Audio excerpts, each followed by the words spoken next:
Provet and PHO remain steadfast on their commitment in providing essential information to the general public, especially to Misamis nuns.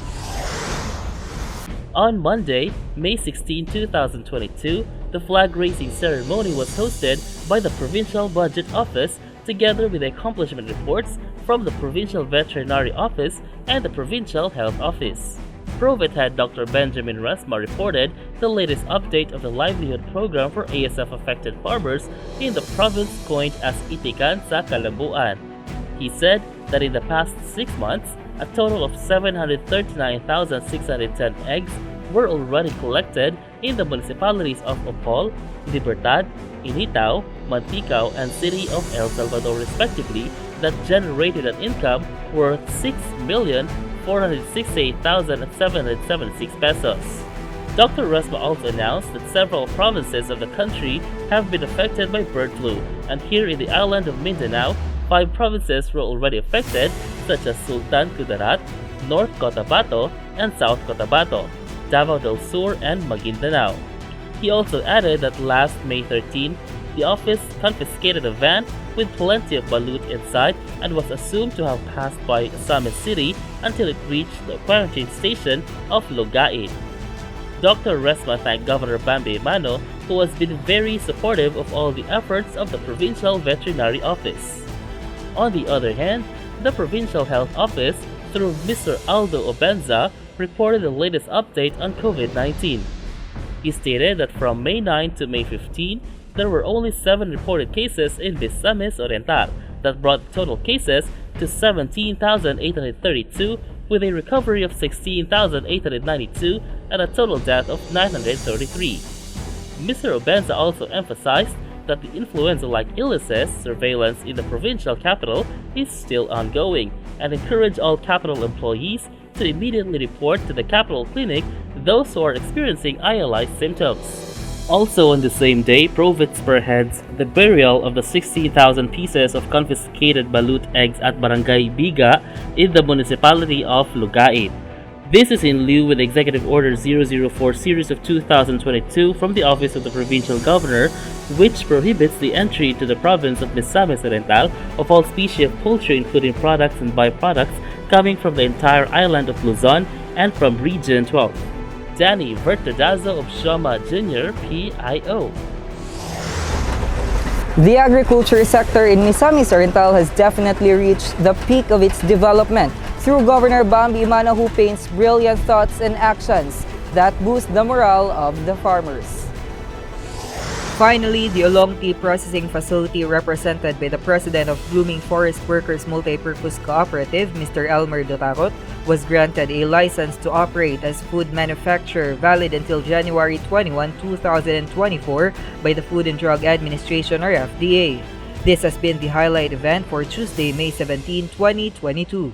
In conformance to the rules and regulations of the FDA, all food manufacturers should secure a license to operate before selling and distributing their food products. To this note, now that the facility has its license, customers can assure that the products are hygienically and safely produced, given the fact that the Department of Trade and Industry provided them with the necessary processing materials and equipment.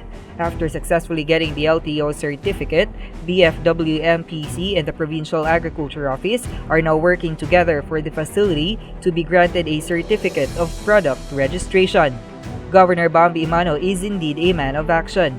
In his 9 years of service as the governor, Misamis Oriental has become one of the country's best places to live, with a productive agriculture as one of the pillars supporting his flagship program of tourism. Ray Marximania, PIO. Notable for his great concern and care for the province, Governor Bambi Emano expressed his warm and unending appreciation and gratitude for the people who continuously support him in his service to all Misamisnans. On Wednesday, May 18, 2022, the current Provincial Governor of Misamis Oriental, Governor Bambi Emano, who's soon to be seated as the new 2nd District's Congressman, together with Taguluan MisOr Mayor-elect, Attorney Nadia Emano Ilipe, and Cagayan de Oro City Councilor-elect Evie Emano, joined as guests for radio programs, particularly in Gahit ni Bay program in the morning and Lambo MisOr program in the afternoon until evening via Zoom respectively. The program was hosted by CDO City Councilor-elect Malvern Bernie Bitok Esparcia and award-winning broadcast journalist Mr. Art Bonhoc Jr.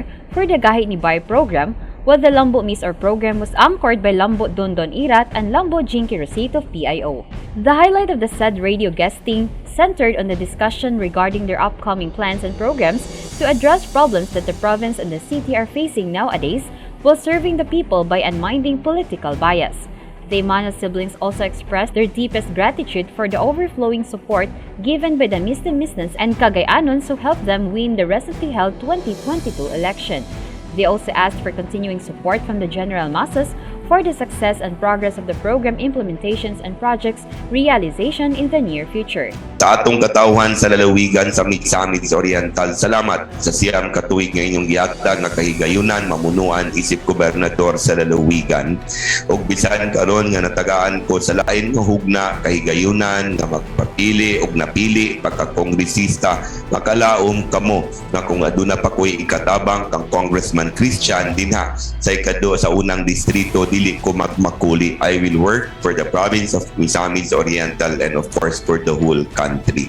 Sa tanan nga among tigpaluyo, sa tanan nga nagsuporta, mayores, vice-mayores, kagawad, kapitan, atong mga kagawad sa barangay, functionaries, HW, BNS, BPO, Tanod, Lupon, daycare, puro president, tanan nga katawhan, hugmo na hutong sa mag-uma, mangingisda, sa atong mga ginikanan, sa senior citizen, sa SK chairman, chairwomen, sa atong mga LGBTQ community, sa tanan nga religious sector nga mihatag sa pagpaluyog suporta. Di man ako masampit ang tanan, pero sa kalampusan sa piliay, salamat sa COMELEC, salamat sa Philippine National Police, sa Philippine Army, o sa tanan nato nga magtutudlo nga miserbisyo, bisan sa atong mga volunteers sa PPCRB, sa tanan nga nahimong nagmalampuson ang atong piliay. Makalaom kamo, Gahi Art and Gahi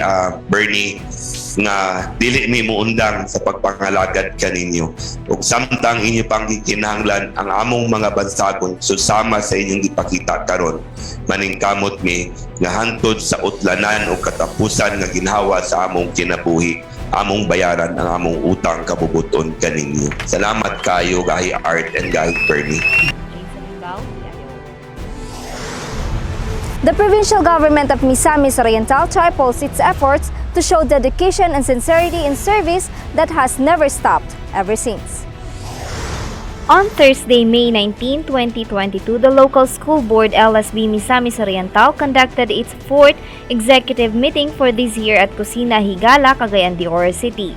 As entrusted with governing the community's public schools, Governor Bambi Emano, together with Committee on Education Provincial Board Member Gerardo Buboy Sabol III, Schools Division Superintendent Misamis Oriental Dr. Jonathan de la Peña, LSB Secretary Mr. Jerome Mundo, PTA Federation President of Misamis Oriental Mr. Eric Mabilin, Misamis Oriental Public School Teachers Association President Ms. Maria Ascension Raffles, Provincial Treasurer Mr. Ronald Violon, Provincial Budget Officer Mr. Clint Kenneth Yanez, and Provincial Accountant Mr. Philip Louis Dagok, ensured that school districts are equitably responsive to the values and priorities of their communities.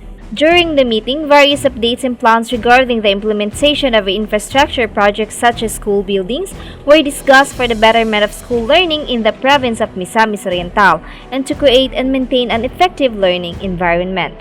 Also in the event, the new set of officers for PTA Misamis Oriental conducts its oath-taking with Governor Bambi Emano.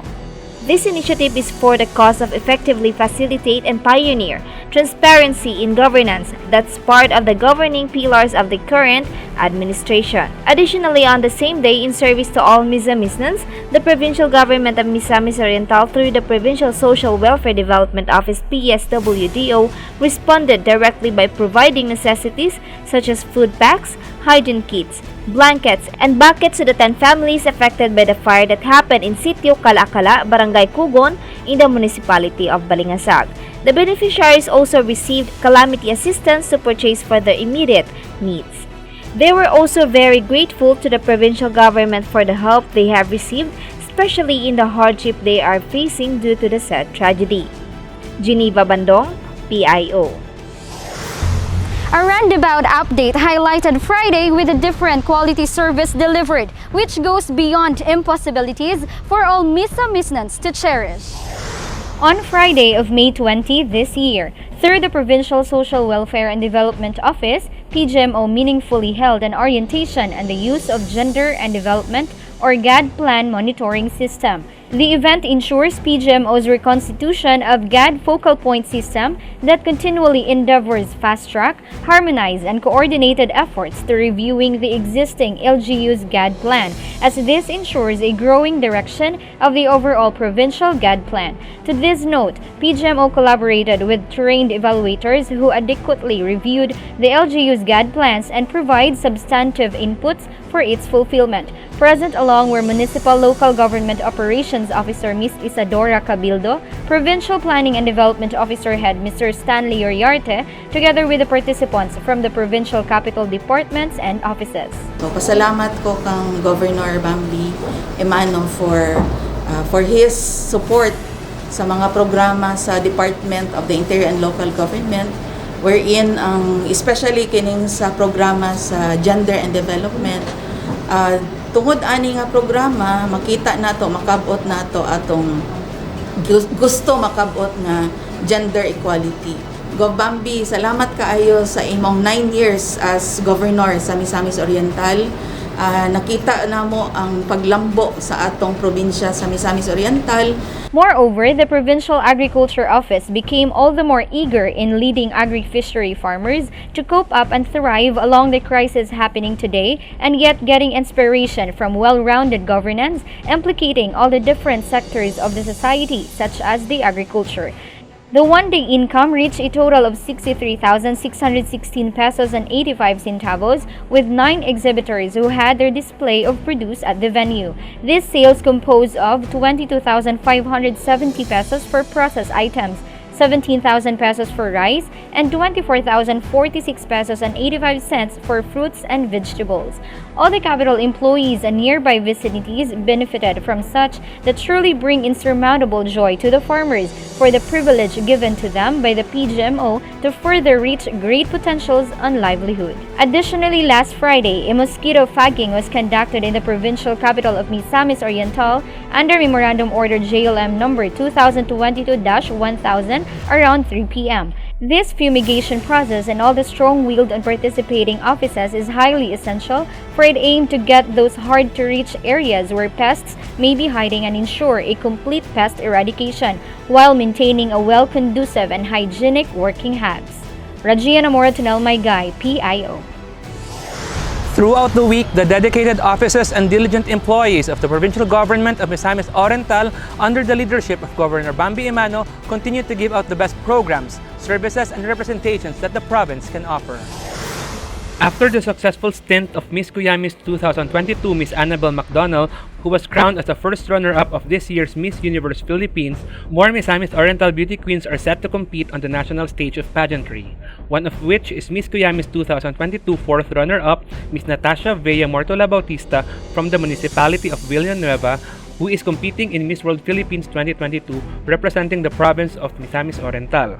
For the past weeks, Miss Bautista impressed the nation as several competitions and challenges were hosted by the Miss World organization, such as Beach Beauty Competition, Glam Shots, and Press Presentation. With this, Miss Cuyamis 2022 first runner-up Miss Jemima Tempra of the municipality of Hasaan also represents the province of Misamis Oriental in this year's Miss Earth Philippines. Miss Tempra carries with her in the competition her advocacy on zero waste management that aims to transform people's habits and behavior for a more environmental friendly and resource efficient solutions to attain a greener planet. On the other hand, joining the Grand Santa Cruzan organized by the Binibining Filipino Charities, the pride of Misamis Oriental and the reigning Miss Intercontinental, Miss Cindy Faye Obinieta, has graced the event as Reina de las Flores. So also, Miss Cuyamis 2020 first runner-up Miss Esel May Ponce Pabillaran from the municipality of Lugait, who is also joining Binibining Filipinas 2022 representing the province of Misamis Oriental, strutted as Reina Sheba wearing a gold-colored gown. Both of the beauty queens impressed the wide audience. On the other hand, the expanded program on immunization of the Provincial Health Office was able to distribute 12,910 vaccines to the different local government units of the province. This comprised 8,700 doses of Pfizer for the pediatric population, 1,740 doses of Pfizer for adults, 970 doses of Moderna, 320 doses of Sinovac, and 1,180 doses of AstraZeneca. Meanwhile, the COVID-19 surveillance team was able to swab 2 patients. Also, the Provincial Health Office Clinic attended to 25 patients, 3 of which requested medical clearance, and 22 were for other reasons seeking medical consult. Moreover, the Animal Bite Center served 55 patients with 16 new cases and 39 patients returned as scheduled. And for the Mental Drug-Induced Psychosis program, they have served 18 patients with 1 new case of mental health psychosis. Also, the Provincial Health Office, together with the Provincial DOH Office, conducted the orientation of the Local Investment Plan for Health, or LIPH 2023 to 2025, and the Annual Operation Plan 2023 to all 23 rural health units, 2 city health offices, 8 Misamis Oriental provincial hospitals, and 2 municipal hospitals in the province of Misamis Oriental from May 17 to 20, 2022 at Harbor Lights Hotel, Cagayan de Oro City. The LIPH is made to strengthen local health planning with significant considerations for building capacities of devolved health managers in the local government units to achieve health sector goals on better health outcomes, financial risk protection, and responsive health systems. In addition, the Provincial Veterinary Office of Misamis Oriental, headed by Dr. Benjamin Resma, together with the Department of Agriculture, Agricultural Training Institute Regional Training Center, or ATI-RTC, conducted Bantay Barangay sa ASF, Babay ASF, a training and specimen collection for barangay biosecurity officers and agricultural extension workers for the municipalities and cities of the province. The 2-day training last May 18 and 19, 2022 was the first of 2 batches for the province of Misamis Oriental, participated by municipalities with ASF cases before, but are now free from the disease among the municipalities of the 2nd district of this province. The participants were trained in biosecurity standards and specimen collection for African swine fever or ASF surveillance and monitoring. This initiative aims to equip frontliners of the ASF recovery program for continued ASF-free province of Misamis Oriental and to improve once again the hog industry of the province. Furthermore, the Provincial Governor's Extension Office with its overseer and Tagoloan Mayor-elect Attorney Nadia Emano Elipe continued serving the people of Misamis Oriental with basic services that they can offer. Governor Bambi Emano's Serbisyong Panlawas program provided free medical consultation and free medicines. PGEO's Dr. Patricia Lim catered 486 clients who availed of free checkup and free medicines, while the 3-in-1 program that offered free embalming, free coffin, and free transportation assisted 9 clients last week who were each received half sack of rice and flowers for the families of the deceased. Lastly, the Provincial Social Welfare and Development Office, or PSWDO, made several turnovers of basic commodities to people in crisis situation all over the province. These are the following: 5 sacks of rice and other 2 packs of rice were turned over to Tagoloan. 1 sack of rice at Opol in coordination with Kagawad Alfeche last May 18, 2022. And 10 sacks of rice and 30 boxes of noodles were turned over to former rebels at the 58th Infantry Battalion headquarters at Barangay Migbanday, Claveria last May 19, 2022. Indeed, the provincial government of Misamis Oriental, with the vigorous and excellent leadership of Governor Bambi Emano, tirelessly devotes its time and effort to give out the best services, programs, and representation that the province truly deserves. Jesse Alvarez Andaliasa, PIO.